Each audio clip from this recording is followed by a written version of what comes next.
Bash in Berlin, what if? I'm Will. That's Brandon. We are the Cousins of Destruction Wrestling Podcast. As always, let's cheers and talk about some wrestling, huh? Yeah, as we talked a little bit about, every time this comes up, who doesn't love fantasy booking? Let's just run with it. Take it as far as we can go. Yeah, so basically we do this with every PLE. We just give our what if this happens at this PLE scenario. It's a lot of fun. Have we gotten anything right so far? I don't believe so. But we're going to get right into it. My first what if that we have written down here, it's early. It's very early. But we all have seen the plans, or at least we thought we foresaw the plans of Bianca and Jade getting those titles and carrying it for a long, long, long time. And the reason was being that they were going to carry it for a long, long, long time. And one of them, whether it be Jade and Bianca, heel turn. Big moment. It would be very cool when we get the big match. Yeah. What if that happens here? What if Jade or Bianca don't win the championships and one of them turns and heel turns on each other? Ooh, yeah. They would be earlier than I thought. Yeah. That's for sure. I don't know what you do because the women's scene is kind of weird, but it's also kind of crowded with like Nia and Tiffany, that stuff going on. So it'd be a feud that would not be around the title, which I guess you don't need it. Yeah. But for me, the more important thing would be like, they don't have those tag titles.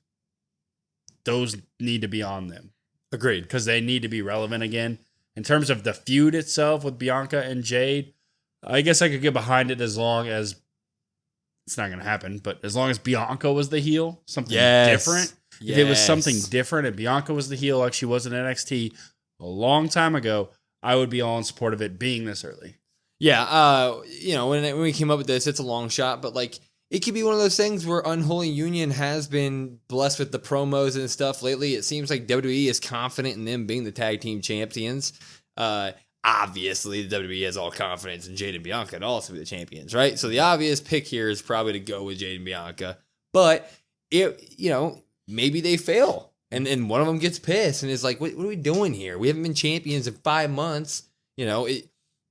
This is the whole point of us being together. Screw this. And then they turn. It would be a big moment for Bianca Belair to turn heel. It would be the John Cena heel turn of the women. It really would. She's the girl that does all the Make-A-Wish stuff and the girl that little girls come dressed up as. And it would just be that fantasy heel turn that we never got from Cena in woman form. So it'd be cool. Yeah, it would be cool. I also think that that's what's needed to make that feud feel important. I'm not saying that it wouldn't be important if Jade turns, but like if Jade turns, it's kind of just like, okay. I agree. Like Bianca's a face. She's going to get the win. We haven't gotten to know her enough. Right. Yeah, I agree. So if you get Bianca to do it, like I said, it is a long shot, and I understand that. But you can actually get to know Jade a little bit more and get that inside look as her being a face, like baby face now, not just like hey, I'm muscle woman Storm or whatever you want to call her, Yeah, I agree. Let's move it on. Another one. The Liv Dom Rhea Priest match is an interesting one because a lot of people have a lot of thoughts and feelings about each side of it. Some people are full-on Terror Twins. We love them. They look strong. We want them to look strong, and they can't lose there. And then you have the other side who says, well, this new Judgment Day needs to look cool. They need to look like a badass, and they need their own wins, so they need to win here. Yeah. My thing is, every single week, it seems like the Terror Twins are just kind of running through that Judgment Day. So, what if the Judgment Day gets involved in this match, yet the Terror Twins still win? Oh, wow. Okay. I would think the Judgment Day I wouldn't be able to take them serious anymore. It would completely ruin Judgment Day 2.0. It would ruin the future plans for Judgment Day 2.0. I think you pull the belts off of Finn and JD and you blow the whole Liv loses the belt, you blow the whole thing up. I think if that's the case, because the whole point of the Judgment Day is like they have the numbers advantage. That's how they've been booked at least. And the answer to this question when you're watching this at home or when we do it answers who you think would need to win the match because this is happening. Judgment Day is getting involved in this match. We know it. It's going to happen. Right. And to me personally, I'm completely with you. It would just the momentum from out their feet. I love the Dom and Liv stuff. I love the work that Dom is doing, and I love this idea that one day we can now get Finn in a big moment spot. But if they were to just get run through again in an actual match that matters, that'd be it. Call it. I'd be sitting there on Monday like, this is entertaining, but yeah, it almost kind of already feels that way as it is. Right. Like going into the match. It already feels kind of like the Terror Twins are head and shoulders above Liv and Dom and the new Judgment Day. They've made the Judgment Day out to be like a Looney Tunes like we talked about previously. Yep. And it's just like we need some legitimacy. Even if there is numbers, you get the heel attack and they get the win. Like, okay, at least they got the win over them, you know? I feel like out of everybody on this card, that's probably who needs it the most, which sounds kind of weird because like Liv is the women's champion, but she needs the win. Completely agree. Yeah. Yeah, I can't say it better myself. That's a good way to put it. We'll move on. Solo on SmackDown said that after Cody and Kevin Owens are done, he's still coming for whoever wins that match. Roman is out, and I don't think he's booked to be there. I mean, obviously WWE can pull strings and do fun stuff, and Roman can run in there, but what if Solo Sikoa gets involved in this WWE Championship match?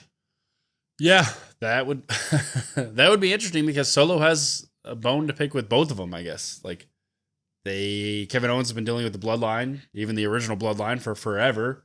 And he also doesn't like Cody Rhodes. So, yeah, I could see a bloodline, even just a solo, but like a bloodline run-in somewhere. I think this could lead into a good way to do 3 rounds with Cody and Kevin Owens. I'll explain. So you have Solo come, try to beat up whoever, right? That obviously ends in a Cody win here, but it also would lead to a triple threat match here at Bad Blood, which Roman could definitely be at. I actually expect Roman to be in Atlanta in some sort of fashion.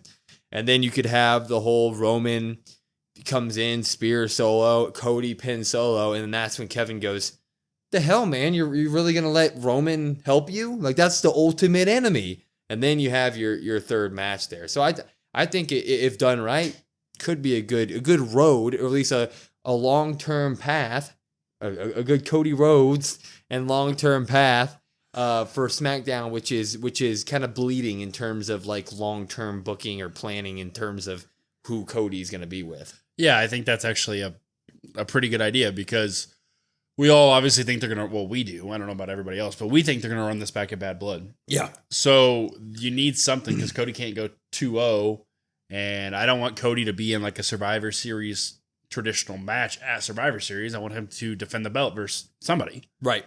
So that's probably a good way to do it. Some sort of, like I said, some sort of interference needs to probably happen because it does get you to point A to point B. Mm-hmm. But yeah, I don't expect Roman to be at this one. I do expect him to be at Bad Blood.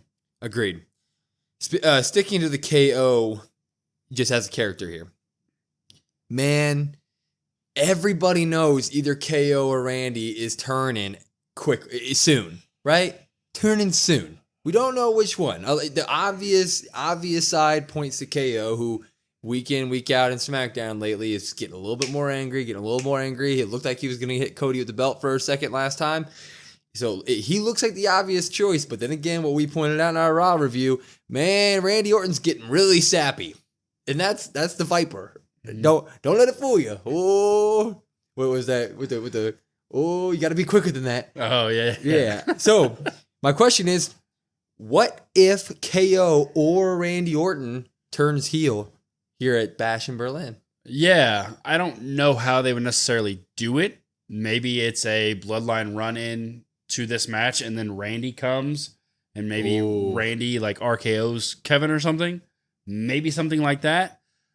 I think Randy's the more likely one to turn at this one. I feel the same way, which is weird. Yeah, it is weird a little bit, but I think the Kevin turn, you probably get that at maybe maybe you save that for Survivor Series. I don't know. Maybe he's in like the Survivor Series traditional match of some sort, and maybe he turns on somebody. I don't know. But Randy seems like the more than likely one for me, and it seems like it would be the most needed. I would care more if it was Randy versus if it was Kevin Owens. And for SmackDown, they desperately need a good heel. Yeah, I don't know. I don't know if I would necessarily care more. I think if they did a heel, here's the problem. Let me backtrack for a second. The problem is, as good as either of these heel turns would be, Cody being your champion feels like a roadblock that just, it doesn't matter who turns heel. That takes away a lot of the interest for me, because it's like both these guys can obviously turn heel like that and be phenomenal at it. But then it's like, shit. Cody ain't losing the belt anytime soon. So like, this will be a fun little rivalry, but we know he's not going to get over. I think the easier right is like WRITE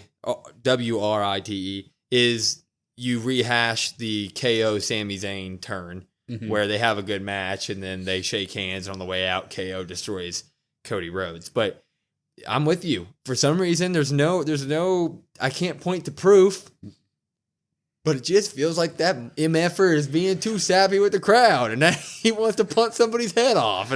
And if Gunther were to beat him and he just feels pissed, and like you said, maybe the bloodline comes out and Randy needs to help, and then, maybe it's time to give somebody a good old RKO, and it might be Mr.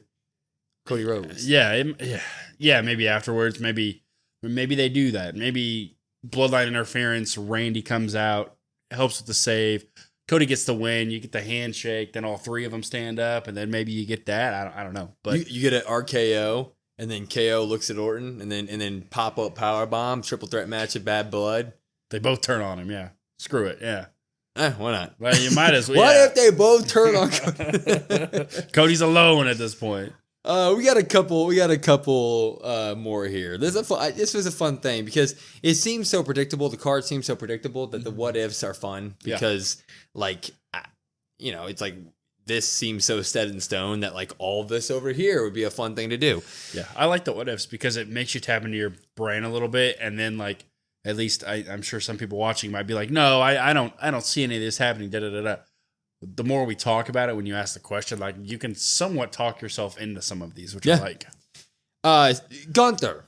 Gunther feels like the obvious win here. First title defense. He's coming off one of the longest Intercontinental title reigns of all time, or was it the longest? It was the longest. It was the longest. 666. Yep.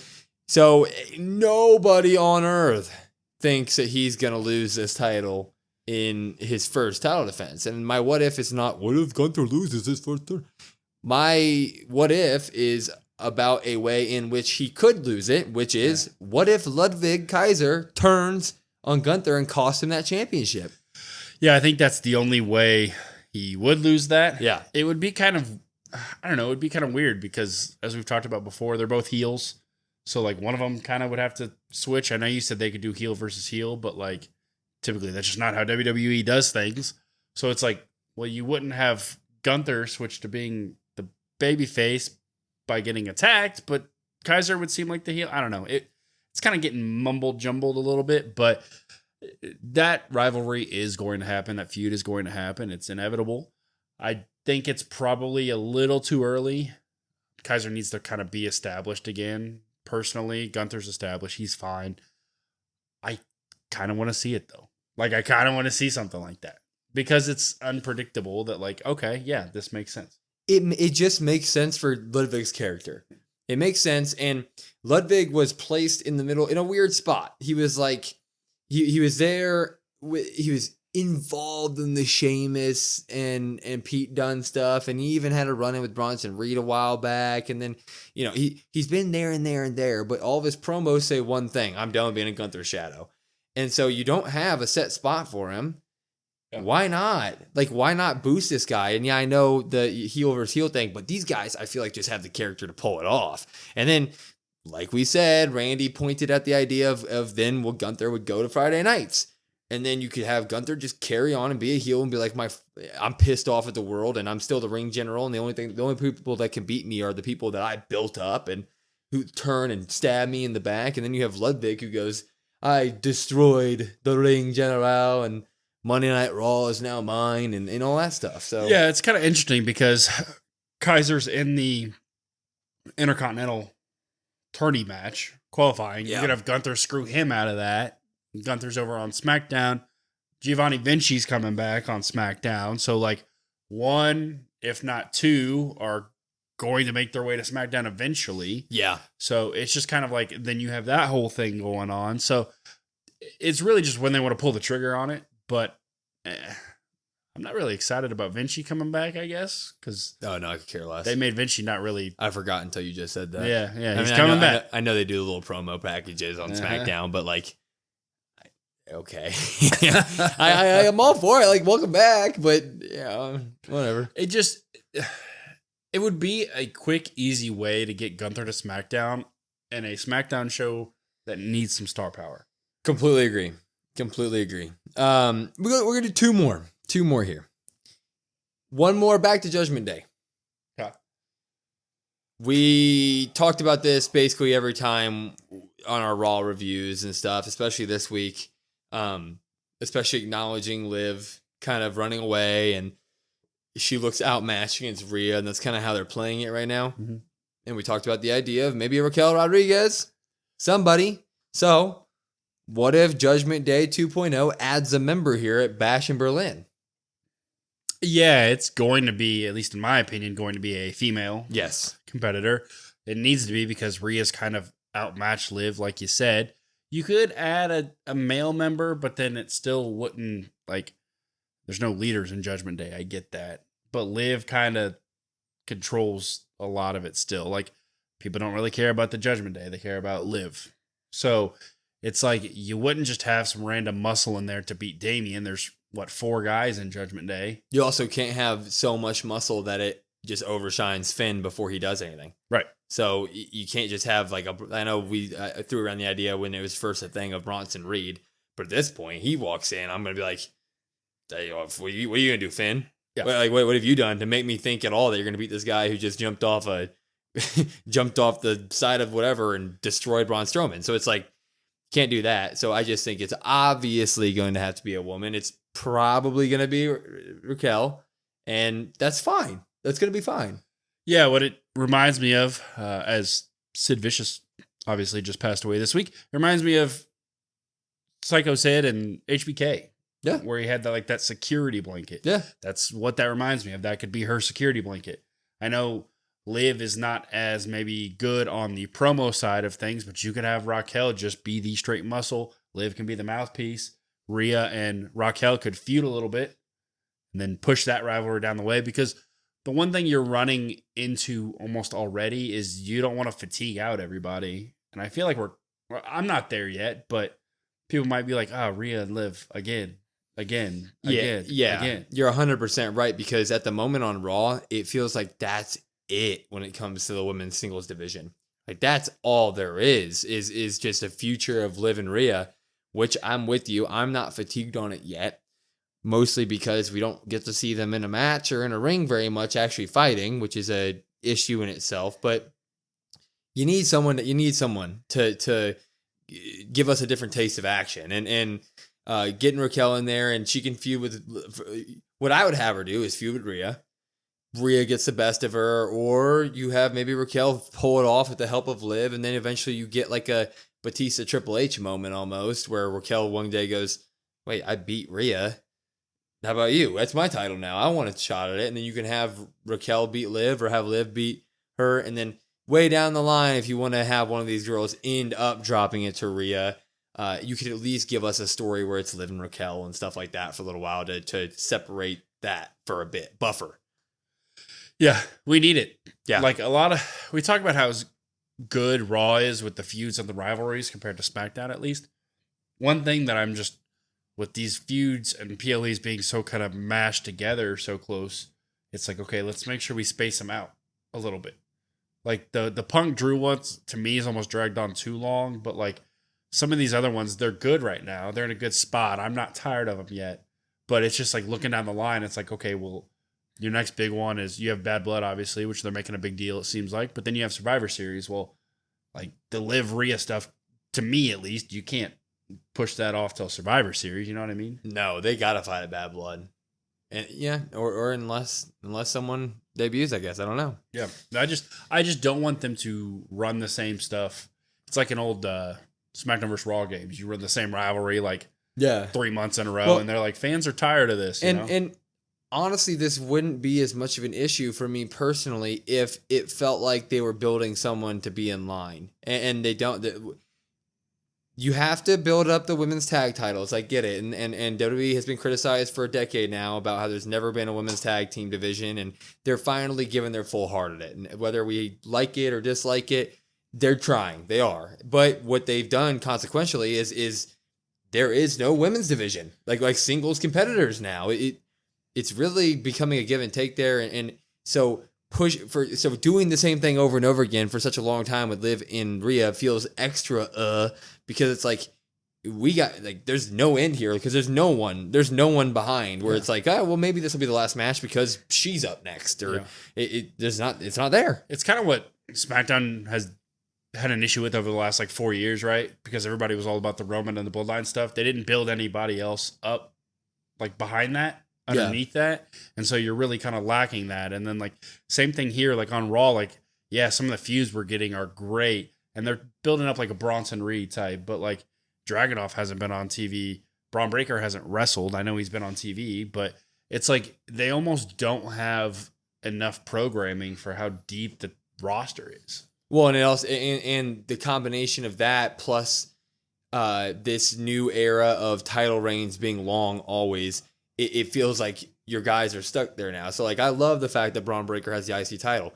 Okay, he's going to be stuck in the IC title story for a year. Like that, at least it feels that way. I don't see him losing anytime soon. So yeah, that is just a product of that as well. So yeah, I don't see him losing the belt anytime soon, but like that Intercontinental, like Raw is the perfect situation where you could play a hot potato with it. Yeah. Like you could have Dragunov win it, and then you could have like a Bronson Reed win it, and a Kaiser, and we'll go back to Breaker, go to Sheamus, Pete Dunne, like Jey Uso. You could have all these guys hot potato it around, and it really wouldn't get boring, right? No, it'd be awesome is what it would be. It'd be sick. It'd be awesome.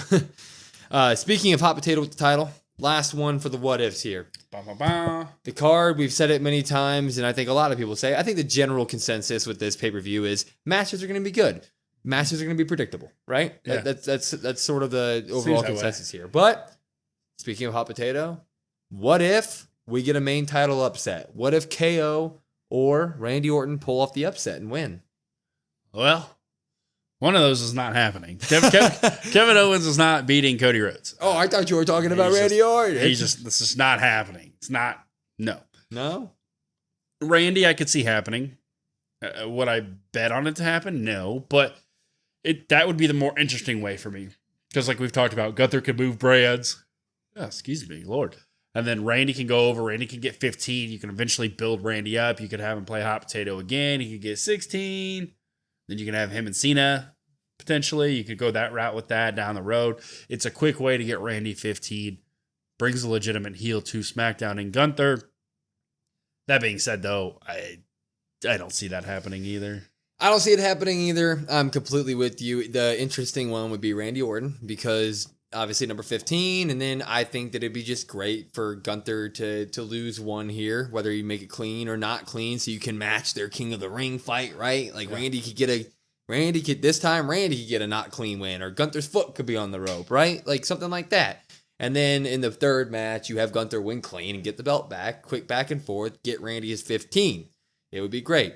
And the reason that this will never happen with Cody Rhodes is because there's too many rivalries down the line that we've spoken about that we're going to get. He's not hot potato in that title because if you lose the title with a loss, whether or not it was clean or not, you do get, you're down a little bit of a peg, and they want Cody Rhodes to be at his very top when the tribal chief comes back for that belt, or the final boss, more likely.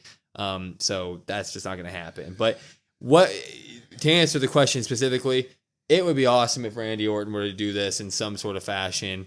It would just be it'd be a quick one that the WWE could pull on us, and it hasn't happened lately. And it would just be like, thank you, that was fun. I like this. Wrestling's fun, and this is fun. Yeah, it would be awesome. Yeah, it would be cool. I mean, you could even do it. I was just watching a thing today about when Triple H won his first title. Right, he was in a triple threat with Mankind and Austin. Yep, and he loses at the Rumble.